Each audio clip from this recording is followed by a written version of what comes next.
Welcome to toy-polloi.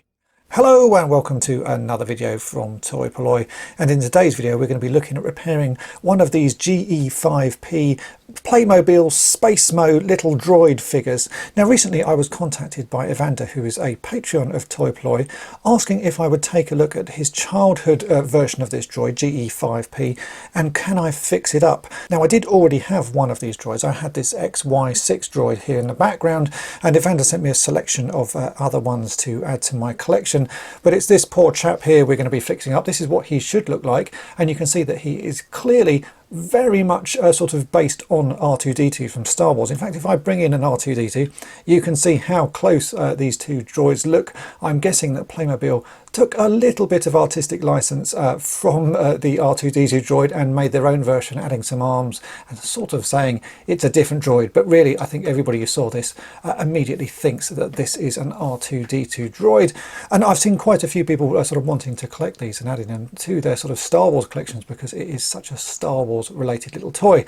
Now sadly, Evander's childhood one looks like this. You can see it's missing an arm, it's broken inside, and the head has come off. It's also missing all of the stickers. So today what we're going to do is we're going to fix this back up and get it looking as good as it was when he first got it as a child, and I can return it to him. So let's get this all fixed up. So here we have Evander's childhood toy, and as you can see it's taken a little bit of damage over the years. I've asked him exactly what he would like doing to it, whether he wants it sort of all re-chromed or anything, and essentially what he would like is just the arm reattached and some new stickers put on it. So a fairly simple little bit of repair to do.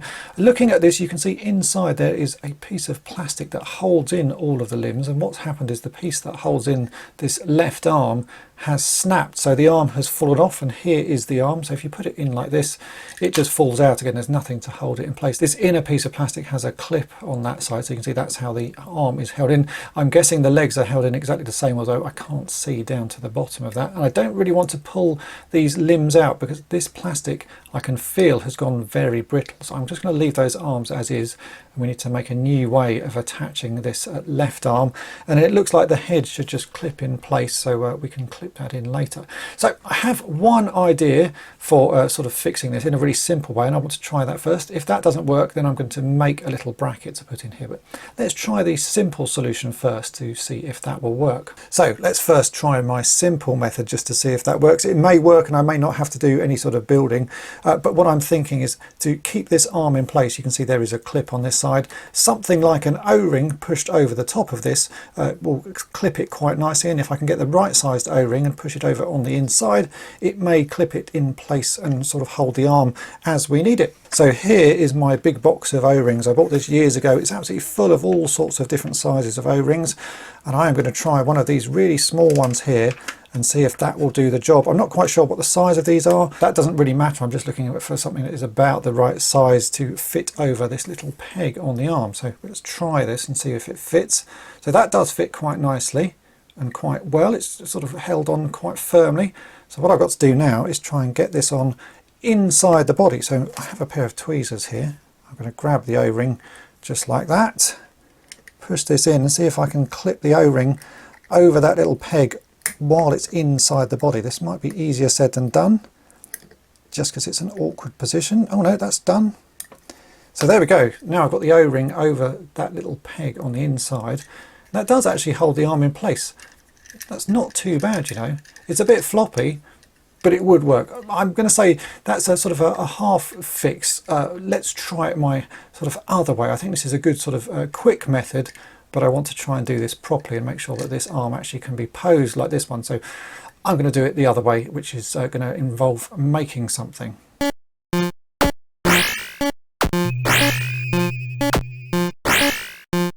Now exactly what I'm going to make I'm not quite sure at the moment. I need to make something that's a sort of C-shaped thing that I can drop into that slot. So I'm going to be using some 2mm thick styrene sheet, and I'm just going to start cutting. I essentially need to cut a slot into this that this arm can sort of be gripped by. We want something that grips that little peg on the end, and then that can slot down into the gap that's left where it's broken off and hold it in place.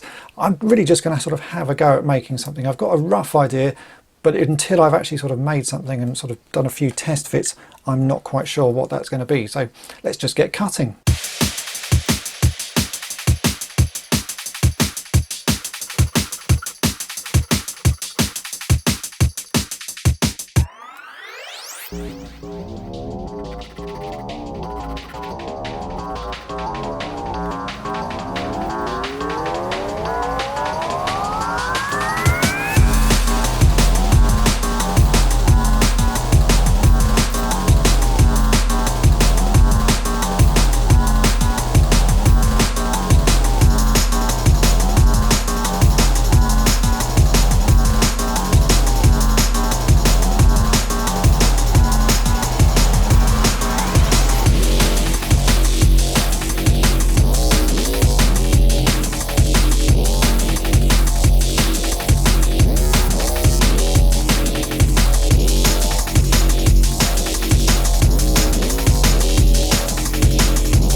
Okay, after only a few minutes of cutting, I've made this shape. So you can see it's a sort of tiny little wedge piece with a groove cut in the middle of it. And this piece now clips nicely over the little peg on the arm. So you can see that would lock it in place. So the idea is I'm going to put the arm in like so, and then take my little wedge piece and drop that down so it just clips over the peg part of the arm like that. And there you go. That is now held in nice and firmly, and hopefully this arm will stay in place when I rotate it. And it does. So that's a really sort of perfect fix, very simple to do, and by the time we put the head back on, you're not going to see that from the outside. The O-ring does work, but it just left the arm a little bit floppy, whereas that just gives it that extra bit of sort of posability. And if we get the head, which is here, I think that should just clip on, then you won't be able to see any of that. And there you go, so his arm is now back on and posable.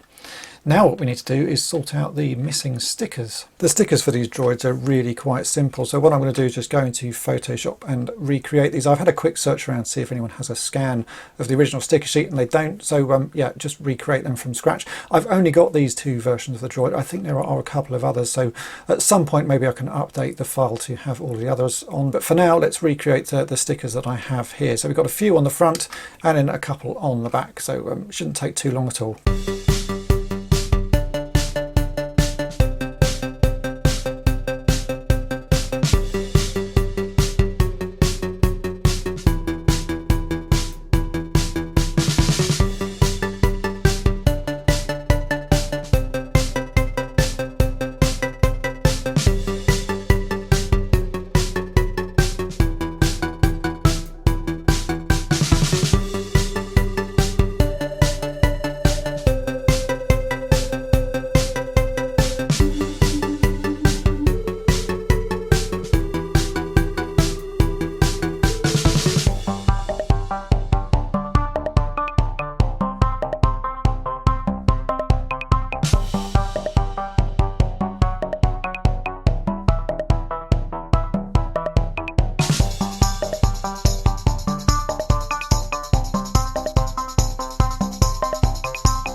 And here we go, here are the recreations of the stickers. I've just printed them out onto some glossy sticky backed printer paper.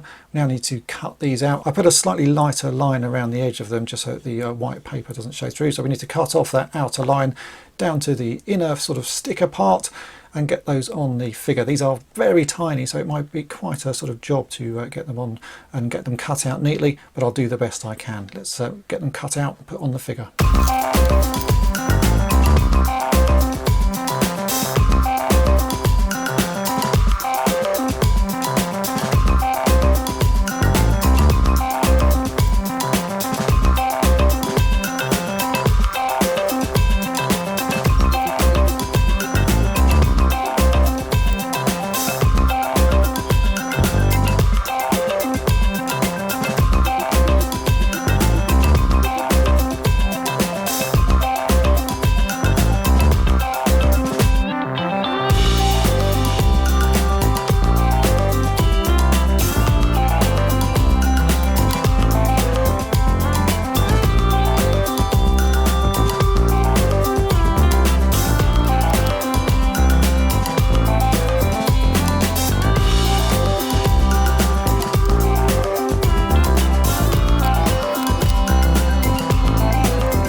And there we go, that is the GE5P droid all done. As you can see, I've replaced the stickers.